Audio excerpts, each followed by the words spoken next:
আমিনগাঁৱত মুকলি হ'ল কামৰূপ জিলা ন্যায়িক আদালত চৌহদ প্ৰায় 52.25 কোটি টকা ব্যয়েৰে নিৰ্মাণ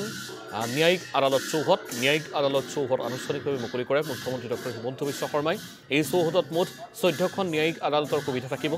এই একেটা কাৰ্যালয়ৰ চৌহদত সকলো ধৰণৰ অত্যাধুনিক সা সুবিধা থাকিব লগতে সাধাৰণ জনতাৰ গোচৰ ক্ষিপ্ৰগতিত নিষ্পত্তি কৰাৰ সুবিধা লাভ কৰিব এই বছৰৰ প্ৰায় উত্তৰ গুৱাহাটীত গুৱাহাটী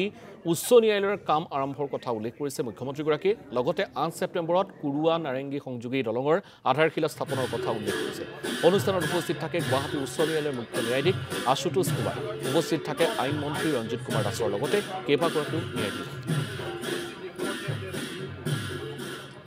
কামৰূপ জিলা গঠন হোৱাৰ পিছত লাহে লাহে ইয়াত ইনফ্ৰাষ্ট্ৰাকচাৰসমূহ বৃদ্ধি হৈছে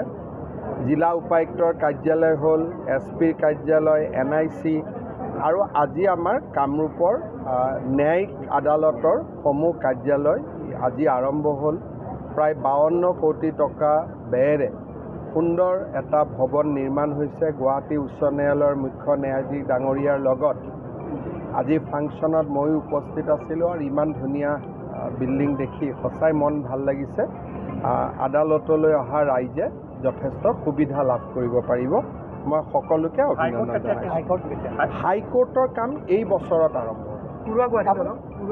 8 ছেপ্টেম্বৰ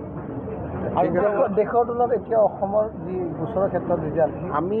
আমাৰ কনভিকশ্যন ৰেট বুলি কয় দেশত 60% আমাৰ 26% 21ত 5% আছিলে লাহে লাহে আমি বাঢ়ি আছোঁ কিন্তু ৰাষ্ট্ৰীয় পৰ্যায় পাবলৈ আৰু 3-4 বছৰ আমাক সময় লাগিব